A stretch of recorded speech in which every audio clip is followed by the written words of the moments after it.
అత్తయ్య.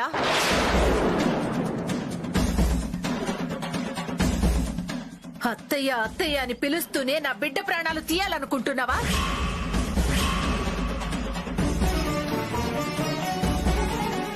నా బిడ్డ జీవితంలోకి కళాకారులొస్తే ప్రాణగండం ఉందని తెలిసి కూడా నువ్విలా ఎలా పాడగలుగుతున్నావు?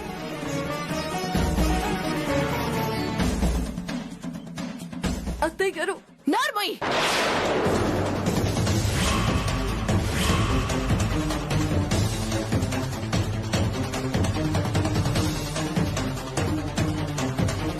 ఇంకొక్కసారి అత్తయ్య అన్నావంటే నాలుక చీరేస్తాను.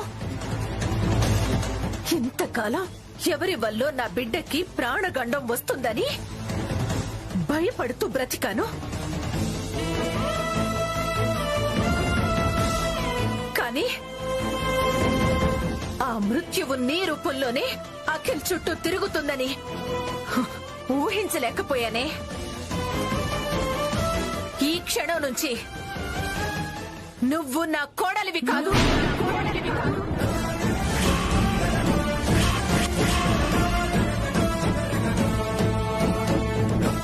ఈ క్షణం నుంచి నువ్వు అఖిల్ భార్యవే కాదు.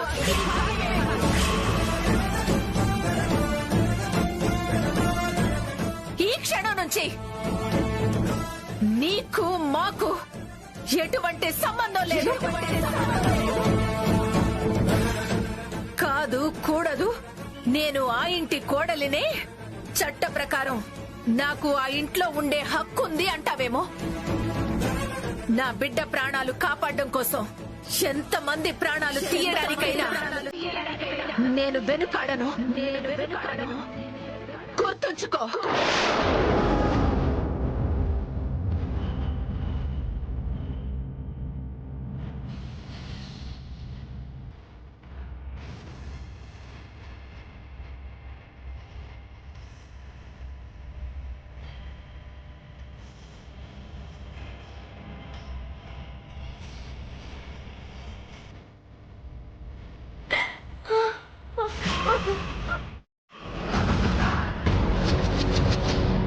ఇదంతా నా ఊహ. అందమైన ఈ ఊహ కాసేపట్లో నిజమవుతుంది కదా.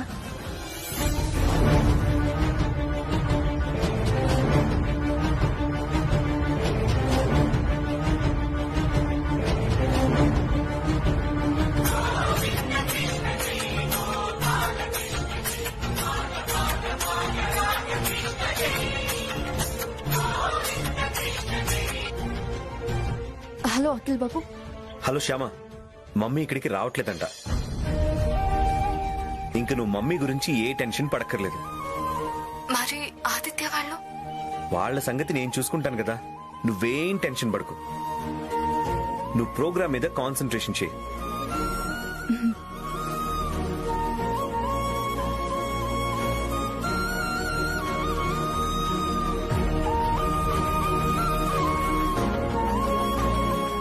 ఈ ప్రోగ్రామ్ అంతా రికార్డ్ చేస్తున్నట్టున్నారు.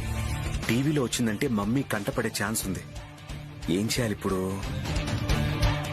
ఎస్, చిప్పు తీసేద్దాం.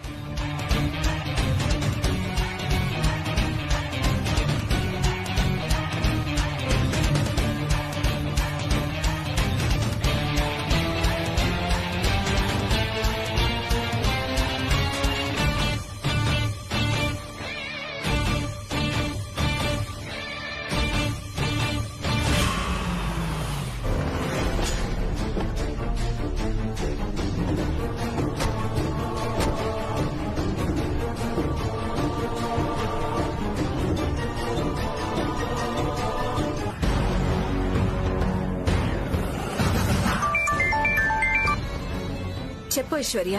హలో అత్తయ్య, వచ్చారా? నేను అక్కడికి రావట్లేదు ఐశ్వర్య. రావట్లేదా? ఎందుకత్తయ్యా? సడన్ గా మీ మామయ్య గారికి చెస్ట్ పెయిన్ వస్తుందంటమ్మా. ఆయన హాస్పిటల్ కి వెళ్లి డాక్టర్ కి చూపించుకుని ఇంటికి వెళ్తున్నారట. నేను కూడా ఇంటికి వెళ్తున్నానమ్మా. సరే అత్తయ్య, మావయ్య గారిని జాగ్రత్తగా చూసుకోండి. అలాగేనమ్మా, ఉంటాను.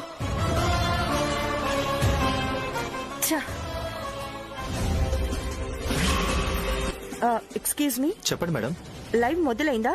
లైవ్ ఇవ్వట్లేదు కదా మేడం. ఇవ్వటం లేదా? అవును మేడం, చిప్ పోయింది. బాగా జరిగింది డాడీ. ఆ వివరాలన్నీ మీకు తర్వాత చెప్తాను. ఓకే. మమ్మీ ఆ ప్రోగ్రామ్ కి రాకుండా ఎలా ఆపారు డాడీ? నాకు చెస్ట్ పెయిన్ వచ్చిందని అబద్ధం చెప్పాను నాన్న. అవునా? ఏమండి, ఏంటండి ఇప్పటిదాకా చెస్ట్ పెయిన్ అని నీరసంగా ఉన్నారు? కొడుకుని కోడల్ని చూడగానే హుషారు వచ్చేసినట్టుంది. అవును వసంత, నా కొడుకుని కోడల్ని చూసేసరికి నాకు హుషారు వచ్చేసింది. వస్తే వచ్చిందిలేండి. ఇదిగోండి, ముందు టాబ్లెట్ వేసుకోండి. చెస్ట్ పెయిన్ తగ్గిందన్నారు కదా మమ్మీ, ఇంక టాబ్లెట్ ఎందుకు? ఈ టాబ్లెట్ ఒకటి వేసుకుని ఆపేస్తానులే నాన్న, సేఫ్టీ కోసం. ఆహా.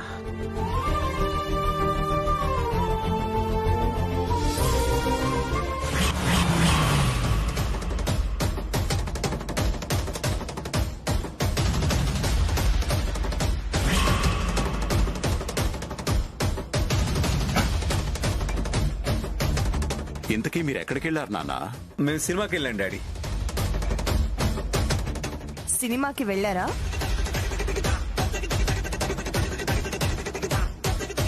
ఈ మధ్య దానికి సెక్రటరీగా బాధ్యతలు తీసుకున్నాను.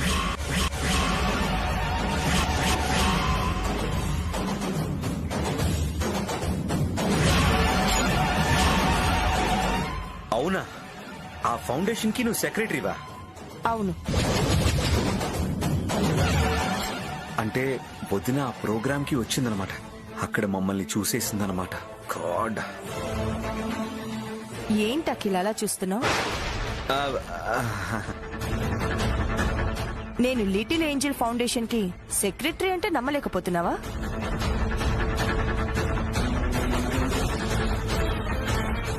ఇంతకాలం కేవలం దానిలో మెంబర్గా ఉండేదాన్ని. నాకు చేతనైన హెల్ప్ చేస్తుండేదాన్ని. నా దగ్గర నుంచి ఎక్కువ హెల్ప్ తీసుకోవటం కోసం ఈ సంవత్సరం నన్ను సెక్రటరీగా ఎన్నుకున్నారు.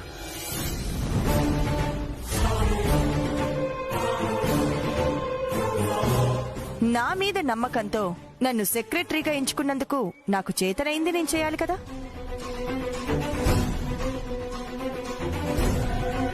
అందుకే చేశా. నాకు చేతనైంది చేశా.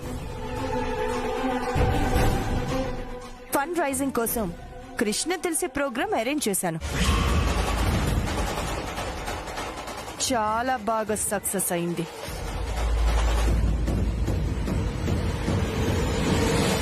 కృష్ణ తెలిసి అద్భుతంగా పాడింది.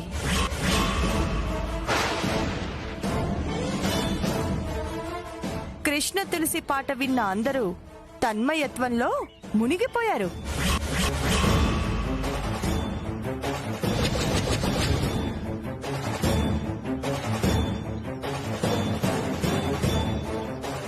కృష్ణ తులసి పాటని నేనే మిస్ అయిపోయానన్నమాట. మీరేం మిస్ అవ్వలేదత్తయ్యా. మిమ్మల్ని చీఫ్ గెస్ట్ గా మేం మిస్ అయినా కృష్ణ తులసి పాటని మీరు మిస్ అవ్వరు. మీకు కృష్ణ తులసి పాట అంటే ఇష్టం కాబట్టి, మీరు కృష్ణ తులసికి ఫ్యాన్ కాబట్టి మిమ్మల్ని సంతోషపరచటం కోసం ఆ ప్రోగ్రామ్ ని నా ఫోన్లో వీడియో తీసి తీసుకొచ్చాను.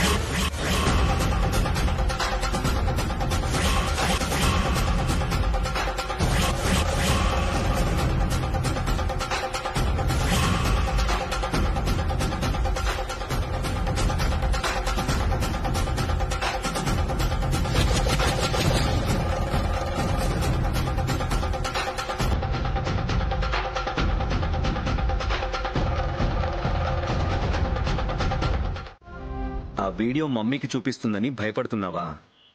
అవును అఖిల్ బాబు. ఫోన్ రిపేర్ చేయించాక ఐశ్వర్య అక్క ఆ వీడియో అత్తయ్య గారికి చూపిస్తే? అలాంటిది ఏం జరగదు శ్యామ, అలాంటిది ఏం జరగదు. ఫోన్ రిపేర్ చేయించినా కూడా ఆ వీడియో రికవరీ అవ్వదు. ఎందుకు అవ్వదు అఖిల్ బాబు? నీ కన్నయ్య రికవరీ అవనివ్వడు కాబట్టి. ఐశ్వర్య వదిన అంతలా ప్లాన్ చేసి జుగల్బందీ ఏర్పాటు చేసింది. మనకి కనబడకుండా చాటుగా ఉండి ఆ ప్రోగ్రాం మొత్తం ఫోన్లో రికార్డ్ చేసింది. ఆ వీడియో మమ్మీకి చూపించి నువ్వే కృష్ణ తులసివి అని చెప్పాలనుకుంది. కానీ నీ కన్నయ్య చెప్పనిచ్చాడా? లేదు కదా. ఆ ఫోన్ నీళ్లలో పడేసేలా చేశాడు కదా. అలాగే ఫోన్ రికవరీ చేసినా కూడా ఆ వీడియో రికవరీ కాకుండా చేస్తాడు నీ కన్నయ్య. ఇంక నువ్వు ఐశ్వర్య వదిన గురించి ఏం భయపడక్కర్లేదు. ధైర్యంగా ఉండు.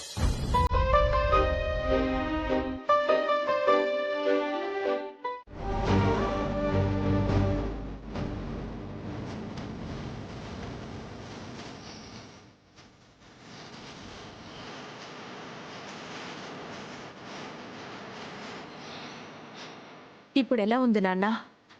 బాగానే ఉంది మమ్మీ. ఏం బాగుండడమో ఏమో.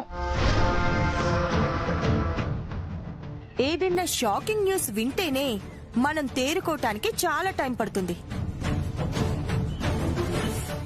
అలాంటిది డైరెక్ట్ గా కరెంటు షాక్ కొడితే తేరుకోవడానికి ఎంత టైం పడుతుందో ఏమో. అసలు ఇలాంటి ఇన్సిడెంట్స్ అన్నీ అఖిల్కే ఎందుకు జరుగుతున్నాయో నాకు అస్సలు అర్థం కావడం లేదు.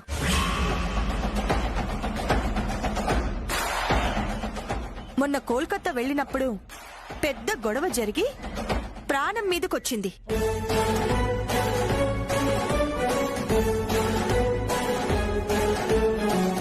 ఆ గండం తప్పింది కదా అని సంతోషించే లోపలే ఇప్పుడిలా కరెంట్ షాక్ కొట్టి మళ్లీ ప్రాణం మీదకొచ్చింది.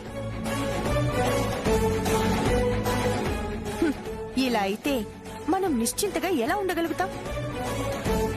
అఖిల్ని ధైర్యంగా బయటికి ఎలా పంపగలుగుతాం? వీడికి ప్రాణగండం ఉందని గవ్వల స్వామీజీ చెప్పారు కదండి.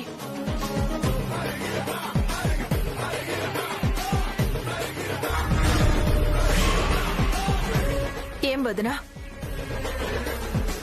నువ్వే కదా ఆయన దగ్గరికి నన్ను తీసుకువెళ్ళింది. ఆయన చెప్పాడా లేదా? అవునదినా, చెప్పారు.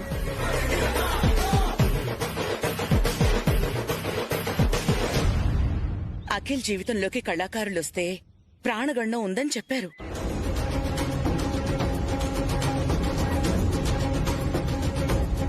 చూడు వసంత, కళాకారులు ఎవరన్నా అఖిల్ జీవితంలోకి వస్తే కదా ప్రాణగండం.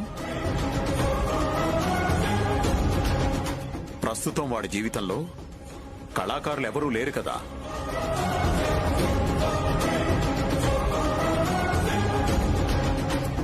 ఏమో మామయ్య, మనకి తెలియకుండా ఉండొచ్చు కదా.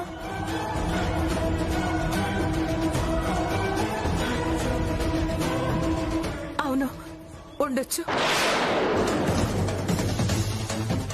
బిజినెస్ పార్ట్నర్స్ లో ఎవరైనా కళాకారులు ఉండొచ్చు కదా. లేరు మమ్మీ. నేనందరినీ ఎంక్వైరీ చేశాను. మన బిజినెస్ పార్ట్నర్స్ లో ఎవ్వరూ కళాకారులు లేరు. మన బిజినెస్ పార్ట్నర్స్ లలో ఎవరు కళాకారులు లేరు. ఓకే, అఖిల్ లైఫ్ పార్ట్నర్ కళాకారిణి కాదు కదా.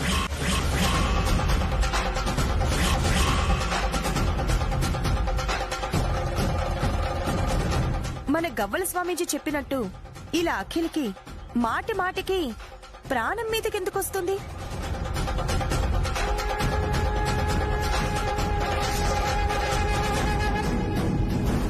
ఖచ్చితంగా ఇది జాతక ప్రభావమే. ఎవరో మనకి తెలియకుండా అఖిల్ జీవితంలో కళాకారులున్నారు. నిజమే ఐశ్వర్య, మనకి తెలియకుండా ఎవరో అఖిల్ జీవితంలో కళాకారులు ఉండే ఉంటారు.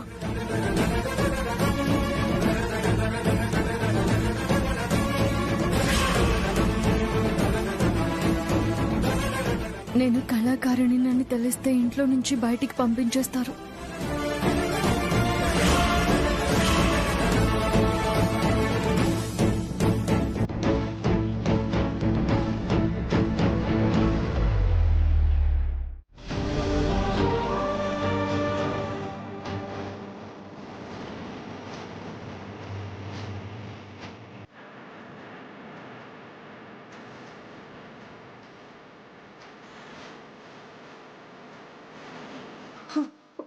నాన్నగారిని ఇటువంటి పరిస్థితుల్లో చూడాల్సి వస్తుందని నేను అస్సలు అనుకోలేదండి.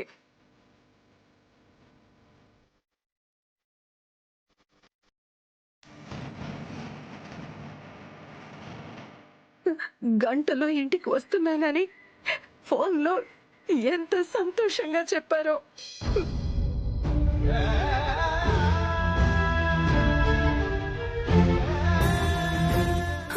అటువంటి మనిషిని ఇలా ఊరుకో వసంత, బాధపడకు, ఊరుకో.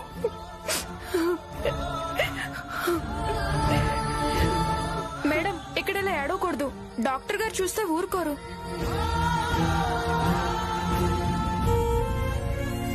అసలు ఇంతమంది పేషెంట్ దగ్గర ఉన్నారంటేనే మమ్మల్ని తిడతారు డాక్టర్ గారు. ఒక్కరికంటే ఎక్కువ మంది ఉండకూడదు ఇక్కడ. దయచేసి బయటికి వెళ్ళండి సార్. అలాగే సిస్టర్. డాక్టర్ గారు రౌండ్స్ నుంచి వచ్చారా? వచ్చారు, వెళ్ళి కలవండి. Thank you sister. పదండి, నేను కూడా వస్తాను డాక్టర్ గారి దగ్గరికి. సరే పద.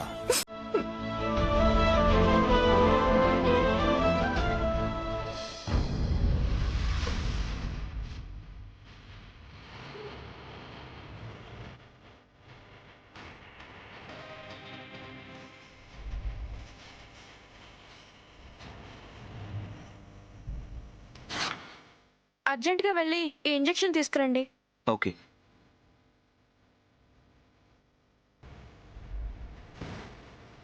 శ్యామ, నేను వెళ్ళి ఇంజెక్షన్ తీసుకొస్తాను, నువ్వు తాతగారి దగ్గర ఉండు. అలాగే అఖిల్ బాబు.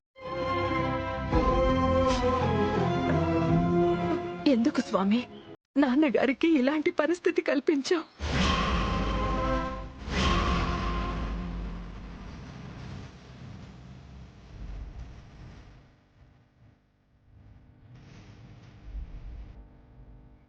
ఏంటి కన్నయ్య ఇది? తాతగారికి ఇలాంటి ప్రమాదం జరిగేలా చేసావేంటి?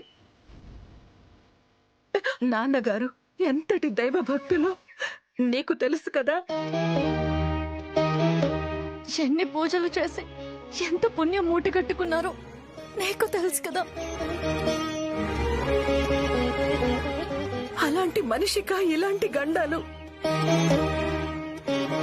గట్టెక్కించాలి కన్నయ్య, ఈ గండాన్ని నువ్వే గట్టెక్కించాలి. పితృదేవోభవ అంటారు. మా నాన్నగారు నాకు దేవుడితో సమానం.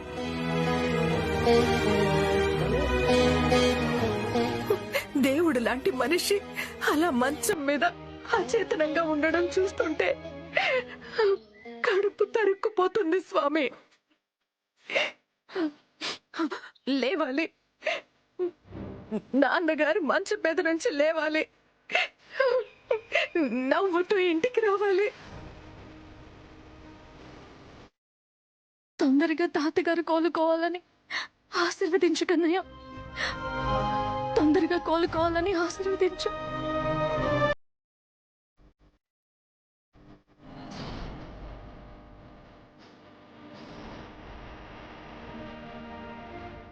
మేడం, ఇంజెక్షన్ తెచ్చారా? లేదు, తీసుకురావడానికి వెళ్ళారండి. సిస్టర్, ఇదిగోండి.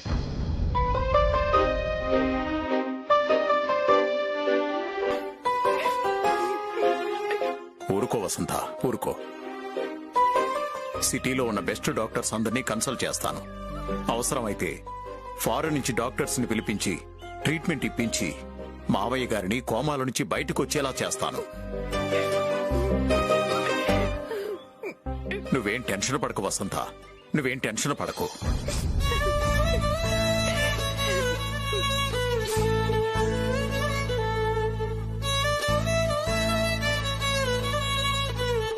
ఊరుకోండి అత్తయ్య, ఊరుకోండి. తాతయ్య గారు క్షేమంగా ఇంటికి తిరిగి వస్తారు. ఢిల్లీ నుంచి ఎవరో స్పెషలిస్ట్ వచ్చారని చెప్పారు కదా, ఆయన ట్రీట్మెంట్ తో తాతయ్య గారు లేచి కూర్చుంటారనిపిస్తుంది. మీరు ధైర్యంగా ఉండండి అత్తయ్య. Okay doctor. అలాగే. ఢిల్లీ నుంచి స్పెషలిస్ట్ వచ్చారు. ఆయన ఈ పేషెంట్ ని చూడ్డానికి వస్తున్నారు ఇప్పుడు. తాతయ్య గారిని చూసే వరకు నాకు టెన్షన్ గా ఉంటుంది కదా. నువ్వేం టెన్షన్ పడకు, నేను వెళ్ళి తాతయ్య గారిని చూసి వచ్చాను కదా. ఎలా ఉన్నారు తాతయ్య? కండిషన్ క్రిటికల్ గానే ఉంది, కాకపోతే ఆ దేవుడి దయ వల్ల ఆయన కోలుకుంటారని నాకు అనిపిస్తోంది. ఏ దేవుడి దయ వల్ల ఆయన కోలుకోవడం అనేది జరగదు. ఐశ్వర్య, మనం అర్జెంట్ గా కోల్కతా వెళ్ళాలి. కోల్కతానా? ఎందుకు? మన కంపెనీ డిస్ట్రిబ్యూటర్స్ తో మీటింగ్ ఉంది, దానికి వెళ్ళాలి. ఆ మీటింగ్ కి మొన్న అఖిల్ కదా వెళ్ళాడు, మళ్ళీ తననే వెళ్ళమను. అఖిల్నా? కుదరదు, వాడు ఇంకా పూర్తిగా కోలుకోలేదు కదా, వాడిని పంపించడం కరెక్ట్ కాదు. అందుకే మనం వెళ్తున్నాం. ఏంటి నువ్వొక్కడవే వెళ్ళి రావచ్చు కదా. ఈ మధ్య నువ్వు కూడా వచ్చి ఫ్యాక్టరీ వ్యవహారాలు చూసుకుంటున్నావు కదా, అందుకే నిన్ను కూడా తీసుకెళ్లమని డాడీ చెప్పారు.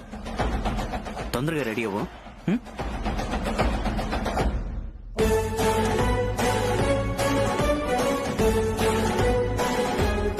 వర్మ గారు ఉన్నారా అండి?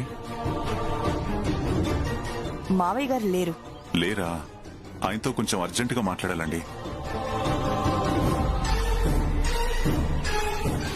అర్జెంటుగా మాట్లాడాలా? దేని గురించండి? పెద్ద ఆయనకి జరిగిన యాక్సిడెంట్ గురించి మేడం.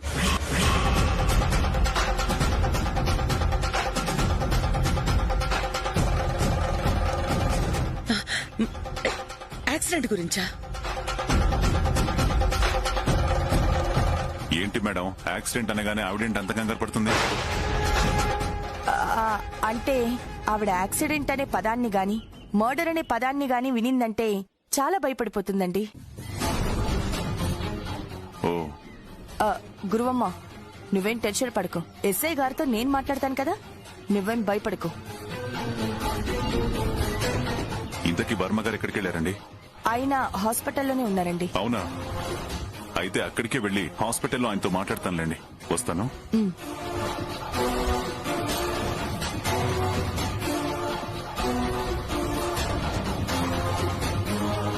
పోలీసుల్ని చూడగాని అలా భయపడిపోతావేంటి? నువ్వలా భయపడితే మనమే ఈ యాక్సిడెంట్ చేయించామని వాళ్ళకి అర్థమైపోతుంది. నీకు తెలుసా? తప్పు చేసినప్పుడు కొంచెం ధైర్యంగా ఉండాలి. నాకు ధైర్యం చెప్తూ నీకు చెమట్లు పడుతున్నాయేంటి?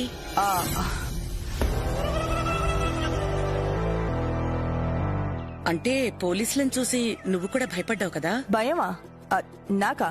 చచా, నేనేం భయపడలేదు. నేనిక్కడే ఉంటే పోలీసులు వచ్చినప్పుడల్లా ఇలా భయపడిపోతూ ఉండాలి. అరుణ్తో కలిసి కోల్కతా వెళ్లిపోవడమే బెటర్. ఓకే గురువమ్మ, కోల్కతా వెళ్ళాలి. ఫ్లైట్ టైం అవుతుంది, వస్తాను.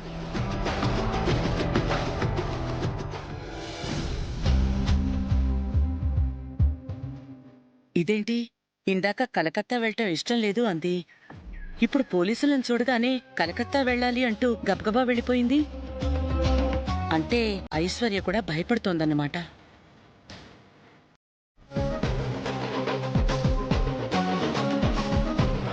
రూపారాణి, మంచి పాటలు ప్రిపేర్ అవ్వు. నీ పాట విన్న నాన్నగారు నిద్రలోంచి లేచినట్టుగా కోమాలోంచి బయటికి రావాలి, సరేనా? ఇదేంటి మమ్మీ, నేను మ్యూజిక్ థెరపీ చేయడం ఏంటి?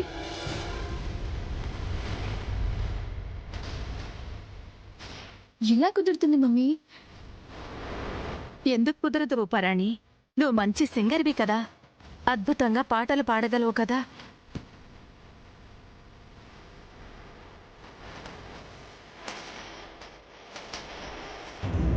నీ పాటతో నాన్నగారు ఖచ్చితంగా స్పృహలోకొస్తారు.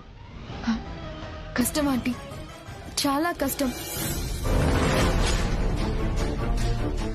అది జరిగే పని కాదు. జరిగే పని కాదా? ఎందుకు జరగదు? అది ఆంటీ, ఎందుకంటే చెప్పడానికి మొహమాట పడతావేంటే? నేను చెప్పనా? నువ్వు చెప్పు గురువమ్మా, ఏంటి ప్రాబ్లం? ఏం చెప్పమంటావులే వదినా, రాత్రి నుంచి రూపారాణి గొంతు పూడుకుపోయింది.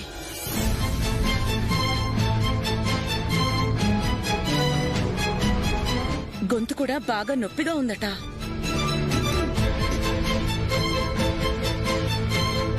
చల్లని పదార్థం తిన్నా, షాకింగ్ న్యూస్ విన్నా రూపారాణి గొంతు ఇలాగే పూడుకుపోతుంది. మీ నాన్నగారికి యాక్సిడెంట్ అయిందన్న షాకింగ్ న్యూస్ వినగానే తన గొంతు ఇలా పూడుకుపోయింది.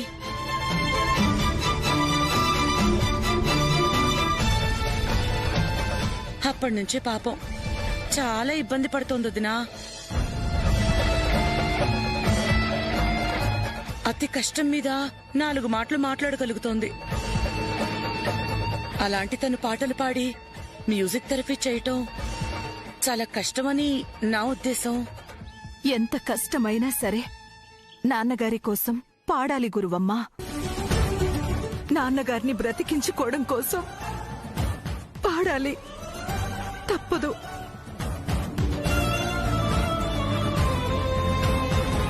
తప్పదునా? తప్పు. గొంతు బాగోలేనప్పుడు సరిగమలు అపశృతిలో పాడి సంగీతానికి అన్యాయం చేయడం అనేది చాలా పెద్ద తప్పదునా. సంగీతానికి శృతి లయ అనేవి తల్లిదండ్రులాంటివి. శృతి తప్పినా లయ తప్పినా తల్లిదండ్రుల్ని చంపినంత మహాపాపం చుట్టుకుంటుంది. మ్యూజిక్ థెరపీ తర్వాత నీ పెళ్ళయ్యేంత వరకు నీ ప్రోగ్రామ్స్ అన్నింటికి వచ్చి నేను పాడతాను. నీ పెళ్లి తర్వాత కూడా నువ్వు ప్రోగ్రామ్స్ ఒప్పుకున్నా నేను వచ్చి పాడతాను.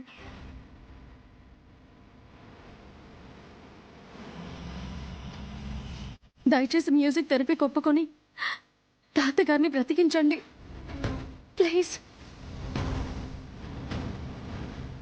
కావాలంటే నీ కాళ్ళు పట్టుకుంటాను గురువమ్మ. తాతగారిని బ్రతికించు ప్లీజ్.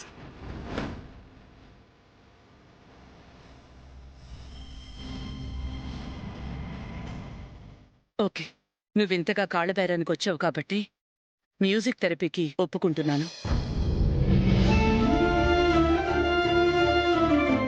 రాత్రి మీ అత్తయ్య గారి దగ్గరికి వెళ్ళి రూపారాణికి గొంతు నొప్పి తగ్గింది అని చెప్తాను.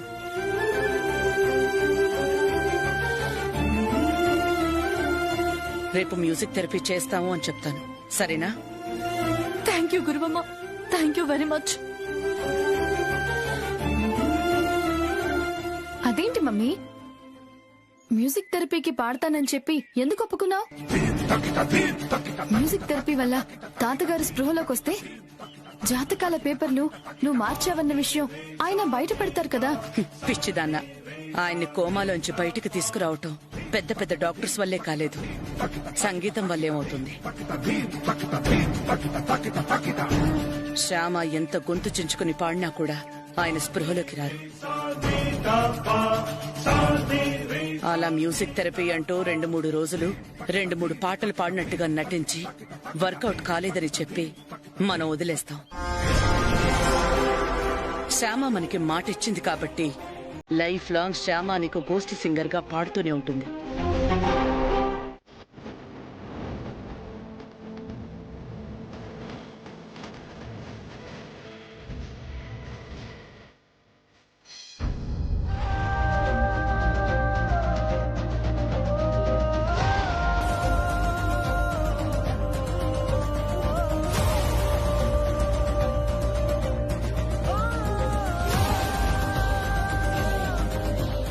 ఇదేంటి డాక్టర్ గారు, నాన్నగారిలో చలనం వచ్చింది కదా, మళ్ళీ ఆగిపోయిందేంటి?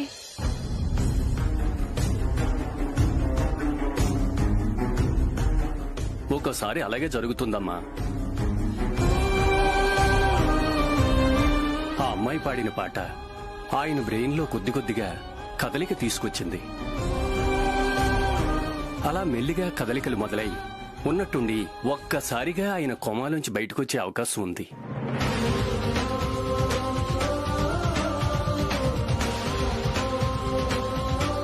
మ్యూజిక్ థెరపీకి ఆయన బాగా రెస్పాండ్ అయ్యారని అర్థమైంది కాబట్టి చాలా సంతోషం అమ్మా.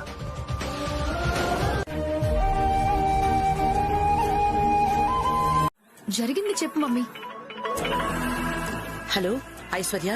హలో గురువమ్మ, తెల్లవారుజామున ఆ ముసలాయనికి మ్యూజిక్ థెరపీ చేస్తామని చెప్పారు కదా, ఏమైంది? అయ్యింది, పాట పాడటం పూర్తయింది. ఆయనలో చలనమేమీ రాలేదు కదా? వచ్చింది.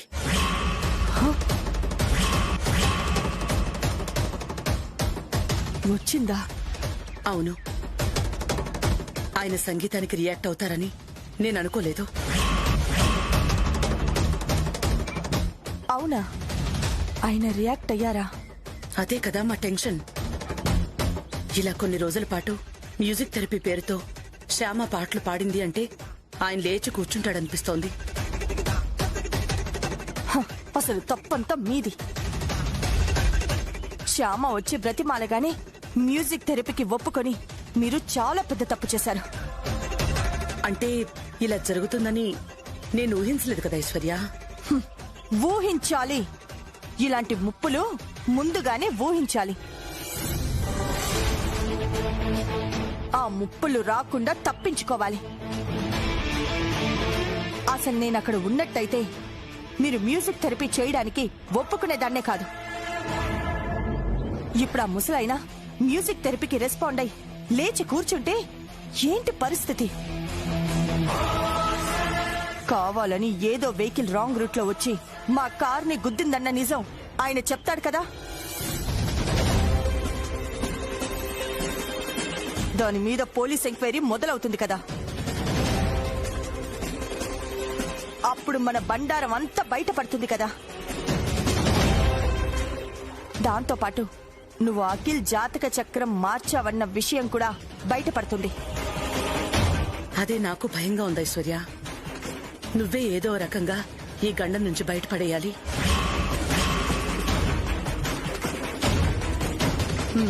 ఓకే, ఒక పని చేయి. ఏంటి చెప్ప ఐశ్వర్య? ఏం చేయమంటావు? ఈ రోజు సాయంత్రం రూపారానికి హై టెంపరేచర్ వచ్చేలా చేసి రేపు మార్నింగ్ మ్యూజిక్ థెరపీకి బ్రేక్ వేయండి. అంత సడన్ గా రూపారానికి హై టెంపరేచర్ ఎలా వస్తుంది? చెప్తా, అది కూడా నేనే చెప్తా.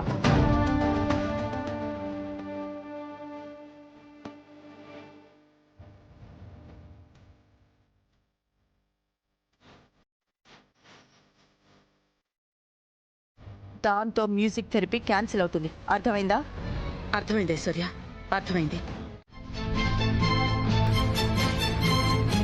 ఏంటో మ్యూజిక్ థెరపీ ఇలా ద్వితీయ విఘ్నం జరిగి ఆగిపోతుందని అస్సలు అనుకోలేదు.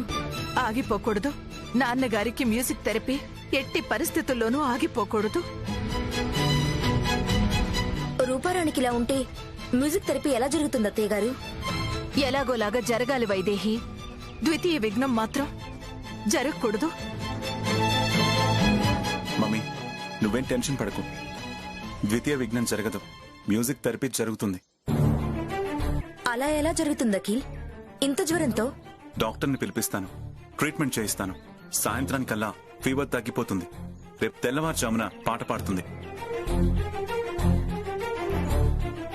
ఈ మ్యూజిక్ థెరపీ తప్పించుకోవడం కోసం గురువం ఇలా చేసుంటుందా?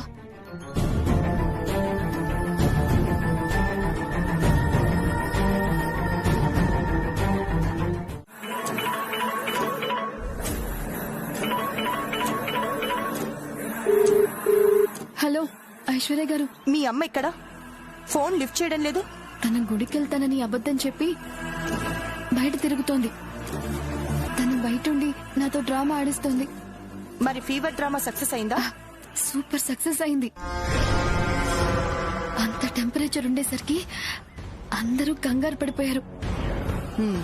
డాక్టర్ అయితే నేను అసలు మంచం దిగకుండా పూర్తిగా రెస్ట్ తీసుకోమన్నారు. దాంతో మ్యూజిక్ థెరపీకి బ్రేక్ పడింది. మ్యూజిక్ థెరపీ ఆగిపోయినందుకు వసంత గారు చాలా ఫీల్ అవుతున్నారు. ఏహే, ఆవిడ ఫీలింగ్స్ ఎవరికి కావాలే? శ్యామాని అంత తక్కువగా అంచనా వేయొద్దు. అది చాలా తెలివిగలది. ఏదో రకంగా మీ నాటకాన్ని బయట పెట్టి మ్యూజిక్ థెరపీ చేయించగల సమర్థురాలు. శ్యామ విషయంలో మీరు చాలా జాగ్రత్తగా ఉండాలి. అలాగేనండి. తనకేమాత్రం అనుమానం రాకుండా నేను అమ్మ చూసుకుంటాం కదా. ఓకే, ఎప్పటికప్పుడు అక్కడ విశేషాలు నాకు చెప్తూ ఉండండి. అలాగే చెప్తాను. Okay, bye. బాయ్. ఎట్టి పరిస్థితుల్లో ఆ ముసలోడు స్పృహలో నుంచి బయటికి రాకూడదు. మ్యూజిక్ థెరపీ జరగటం, ఆ ముసలాయన బతికి బయటపడ్డం ఈ జన్మలో జరగదు.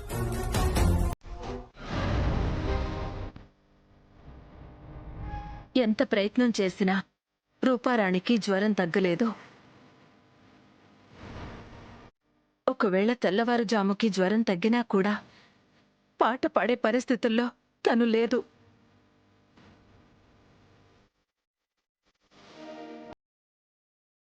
బెడ్ దిగి 2 అడుగులు వేస్తేనే పాపం కళ్ళు తిరిగి పడిపోయేలా ఉంది. అవునా అత్తయ్య? అయితే ఇటువంటి పరిస్థితుల్లో రేపు తెల్లవారుజామున మ్యూజిక్ థెరపీ జరగదన్నమాట. అదే నా బాధ వైదేహి. మ్యూజిక్ థెరపీతో నాన్నగారిని బ్రతికించుకునే అవకాశం ఆ కన్నయ్య ఇచ్చాడు. కానీ ఇలాంటి అడ్డంకులు వస్తున్నాయి. ఏం చెయ్యాలో ఏంటో అర్థం కావడం లేదు. బాధపడకు వసంత, నువ్వేం బాధపడకు. ఒక 2 రోజులు మ్యూజిక్ థెరపీ గ్యాప్ వచ్చినంత మాత్రాన ఏమీ కాదు. రేపటికి రూపారాణి కోలుకుంటుందేమో చూద్దాం. తను కోలుకోకపోతే ఏం చేయాలో అప్పుడు ఆలోచిద్దాం.